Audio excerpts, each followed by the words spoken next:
네, 다음은 주도권 5분 손학규 후보에게 드리겠습니다. 예, 같은 질문 드리겠습니다. 우리 안철수 후보, 김대중 대통령이 정권을 잡을 때 JP하고 연대를 하지 않았으면 정권 잡을 수 있었다고 생각하십니까? 대답을 안 하시네요. DJP 정권은 질문이시면 힘드셨을 겁니다. 예. 네. 김대중 대통령이 DJP 연합으로 정권을 잡았습니다. JP가 어떤 분입니까? 군사 정권의 2인자입니다. 그리고 김대중 대통령은 박정희 정권에 의해서 죽음을 여러 번 겪었던 죽음의 위기를 그런 분입니다. 정권을 잡기 위해서 적과 손을 잡았습니다. 그리고 국무총리를 주었습니다. 또 경제부총리를 비롯해서 경제부 장관을 다 JP가 임명을 하도록 했습니다. 그렇게 해서 연립정권을 만들어 나갔습니다. 그런데 이분이 내가 대통령 되고 나서 한다 이게 아니었습니다. 대통령 되기 위해서 DJP 연립정부를 약속을 했습니다. 그런데 어땠습니까? 끝나고 연립정권이 생기고 나서 내각제 개헌이 지켜지지 않아서 결국 파토가 됐는데 우리 안철수 후보는 자강론으로 우리 안에 모든 게 있다.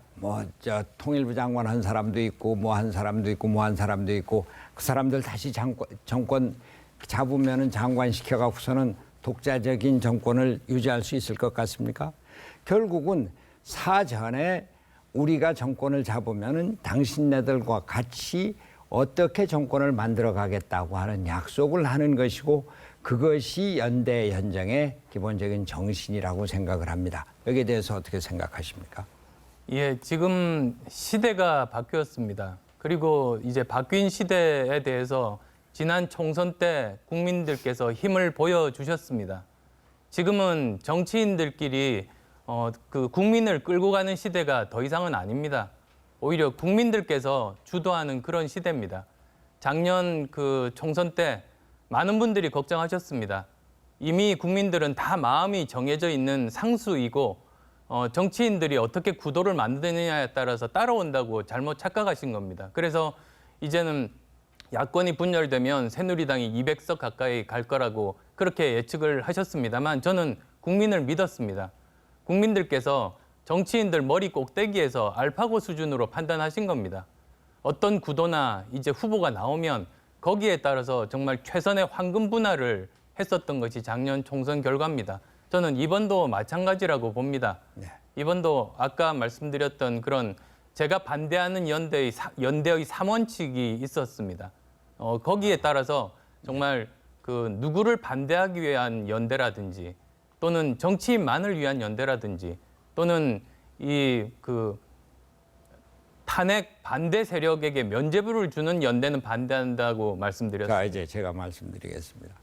지금 안철수 후보께서 지난번에 국민의당을 만들어서 4.13 총선에서 제3당을 확립한 것 아주 대단한 일입니다. 그리고 그 3당은 그냥 국회의원 숫자뿐만이 아니라 전국적으로 제2당의 정당 투표 지지를 받았습니다. 그런데 좀 생각을 해봐야 될 게 말이죠. 그때 과연 국민의당이 실제 의석에서 전국 정당을 만들었는가?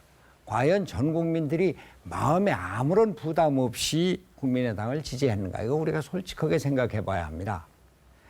당시 박근혜 정부의 공천 피폐하고 아주 형편없는 이 공천의 난맥상 여기서 새누리당을 버렸습니다. 그다음 민주당의 패권 세력을 거부를 했습니다. 그래서 준 것이 국민의당에 대한 정당 후보였습니다. 그것이 그 뒤에 선거 후에 국민의당의 지지율이 계속 유지가 됐습니까? 아니었습니다. 조건부였습니다. 서울에서 안철수 후보하고 김성식 후보 두 사람밖에 되지 않았습니다. 우리는 현재 국민의당의 위치를 아주 냉정하게 인정을 해야 됩니다. 국민의당 혼자만 갖고서는 국민들에게 안심하고 안정적인 정권을 맡길 수 없다. 이런 것을 생각을 해서 우리가 안정적인 정권을 만들기 위해서 연대론을 펴나가야 되겠다 이런 말씀을 드립니다. 네, 고맙습니다. 세 분의 5분 주도권 발언. 네, 찬스 한번 쓰시겠다고요? 네, 박주선 후보님. 올해 꽂아주시고. 박근혜 탄핵의 네, 박근혜 대통령 탄핵의 교훈은 더 이상 패권 정치는 사라져야 되고 권력의 남용은 없어져야 한다. 그리고 국민 주권 시대를 만들어서 국민이 주인이 된다 하는 것을 가르치고 있습니다. 그래서 이 역할을 수행을 하려면 국민의당이 집권을 해야 됩니다. 이런 기회에 국민의당이 집권을 하지 않는다면 국민당 창당의 목표도 목적도 국민으로부터 평가를 받지 못할 것이고 국민에 대한 배신입니다. 우리는 개혁 세력을 총 규합을 하고 우리 야권, 우리 당의 두 가지 측면에서 모두 핵심 기반인 호남의 민심을 합해서 당당한 정권을 만들어서 국민이 바라는 더 이상의 패권이 없는 나라, 정말로 서민이 기쁘고 살고 서민은 중산층이 되고 중산층은 더 부자 되고 그래서 깨끗한 부부 문화를 확립해서 더 자랑스러운 편안한 대한민국을 좀 만들자. 그런 측면에서 저는 주장하는 겁니다.